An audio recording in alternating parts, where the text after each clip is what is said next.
خيركم لأهله وأنا خيركم لأهلي. أو النبي عليه الصلاة والسلام يعطينا معيار التفاضل، معيار الخيرية. قال شكون اللي خيركم؟ قال خيركم لأهله. خاطر ما يجيش واحد، سمحوا لي، يكون مع الناس ما شاء الله القدر والاحترام والحذاقة والكلمة الطيبة برا مع الناس، أو كي يرجع للدار يا لطيف. ولا تكون مرأة مع الناس اخرين، واش من الظرافة، واش من الحلاوة، يقول لك لسان الحلو يرضع اللبة.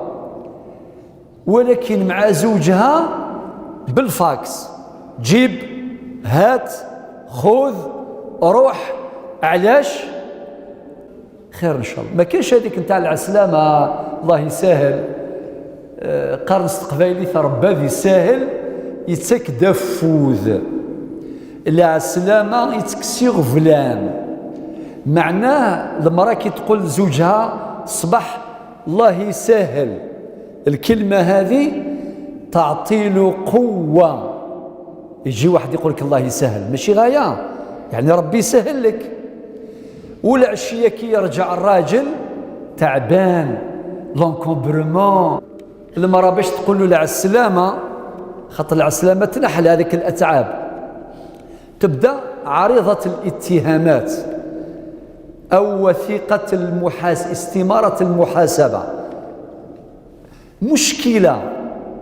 علاش ما كاينش؟ النبي عليه الصلاة والسلام تعرفوا كي رجع من غار حراء، كي نزلت عليه الآيات الأولى، تعرفوا الآيات الأولى، اقرأ باسم ربك الذي خلق، خلق الإنسان من علق. ماشي حاجة بسيطة، هذا قرآن. وربي قال إنا سنلقي عليك قولا ثقيلا. وربي قال لو أنزلنا هذا القرآن على جبل لرأيته خاشعا متصدعا من خشية الله. ماشي حاجة بسيطة أخوتي، نزل على النبي عليه الصلاة والسلام وماشي موالفو. الآيات الأولى مازال ما يعرفش، مازال أول اتصال بين السماء والأرض. أرجع للدار، واش قال؟ زملوني زملوني لقد خشيت على نفسي.